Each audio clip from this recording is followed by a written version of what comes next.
அனைவருக்குமே வணக்கம். சற்று முன் கிடைத்திருக்கக்கூடிய ஒரு மிக மிக முக்கியமான செய்தி ஒன்று வெளியாகியுள்ளது.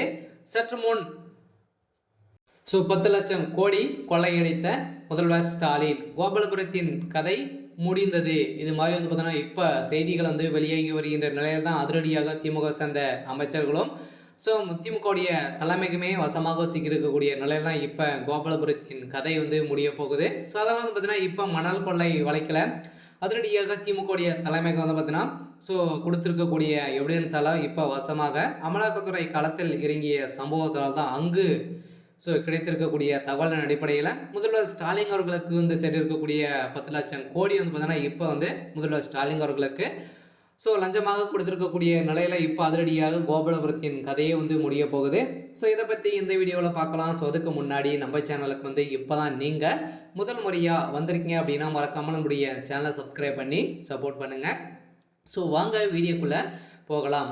இப்போ சட்டமன்ற தேர்தல் இடைத்தேர்தல் நடக்க போகுது. இதை தொடர்ந்து பார்த்தோன்னா அமலாக்கத்துறை அதிரடியாக கோபாலபுரத்தில் களத்தில் இறங்கி அங்கே சோதனை நடத்தி வந்திருக்கக்கூடிய சூழ்நிலையில் இப்போ கோபாலபுரத்தின் கதை மொத்தமாகவும் காலியாகக்கூடிய நிலைக்கு தான் வந்திருக்கு. ஏற்கனவே மணல் கொள்ளை வழக்கில் உதயநிதி ஸ்டாலின் அவர்களும் பார்த்தீங்கன்னா துரைமுருகன், அமைச்சர் துரைமுருகன் அவர்கள் கொடுத்த வாக்குமூலத்தாலும் இப்போ அவருடைய சம்மந்தப்பட்ட இடங்களிலும் ரேடுகள் நடந்திருக்கு இல்லையா. துரைமுருகனுடைய வீட்டில் தொடர்ந்து 3 நாட்களவே ரேடுகள் நடந்தது. இப்போ அதிரடியாக ஏற்கனவே அவருடைய மகன் கதிரானந்துடைய வீட்டில் 14 கோடி பார்த்தீங்கன்னா பறிமுதல் செய்திருக்காங்க. அவருடைய வீட்டில் 75 லட்சம் ரூபாய் பார்த்தீங்கன்னா பறிமுதல் செஞ்சுருக்காங்க இல்லையா. இதை தொடர்ந்து இப்போ அமலாக்கத்துறை அதிரடியாக கோபாலபுரத்தில் இருக்கக்கூடிய களத்தில் பார்த்தீங்கன்னா எழுதியிருக்காங்க. இதன் அடிப்படையில் தான் இப்போ அதிரடியாக முதல்வர் ஸ்டாலின் அவர்கள் இது வரைக்குமே பார்த்தோன்னா 10 லட்சம் கோடி பார்த்தீங்கன்னா இவர் செஞ்சுருக்காங்க. இந்த வருடம் மட்டுமே இவ்வளோ கொள்ளைகள் அடித்திருக்கக்கூடிய முதல்வர் ஸ்டாலின் அவர்களுக்கு இப்போ கோபாலபுரத்தில் அதிரடியாக அவருடைய கதையை முடிக்கக்கூடிய நிலைக்கு கோபாலபுரத்தையுடைய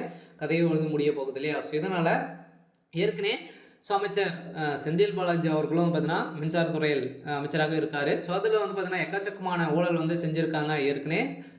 அதானியுடைய விஷயத்தில் திமுகவுடைய தலைமையகம் வசமாக சிக்கியிருந்தது. இதை தொடர்ந்து இப்போ நிறைய ஊழல் அதில் செஞ்சுருக்காங்க. இந்த ஊழல் பட்டியல் அனைத்துமே இப்போ வெளியிட்டிருக்கக்கூடிய நிலையில் தான் செந்தில் பாலாஜி அவர்கள் செய்த பணம் அனைத்துமே திமுகவுடைய தலைமையகத்துக்கு தான் போயிருக்கு. அதனால் இப்போ இது வரைக்குமே கோபாலபுரத்தின் எங்கேயுமே ரேடுகள் நடக்காத நிலையில் இன்று காலையிலிருந்து பார்த்தீங்கன்னா அதிரடியாக களத்தில் இறங்கக்கூடிய நிலையில் இது வரைக்குமே 10 லட்சம் கோடி பார்த்தீங்கன்னா சிக்கிய சம்பவத்தினால இப்போ கோபாலபுரத்தின் கதை முடிய போகுது. அதனால் கோபாலபுரத்தில் இருக்கக்கூடிய திமுக சார்ந்த குடும்பங்கள் அனைத்துமே அவருடைய வீட்டில் நடக்க போகிற நிலையில் ஏற்கனவே மணல் கொள்ளை வழக்கில் அங்கே அமலாக்கத்துறையும் இறங்கி வேலை செய்து வந்திருக்கக்கூடிய நிலையில் இப்போ இவ்வளோ பணங்கள் பார்த்தீங்கன்னா புழக்கத்தில் இருக்குது. கொள்ளைகள் அடித்திருக்காங்க அப்படின்ற மாதிரி தான் இப்போ வெளியிட்டிருக்கக்கூடிய செய்தியால் கோபாலபுரத்தை பெரும் அதிர்ச்சி செய்திருக்கு.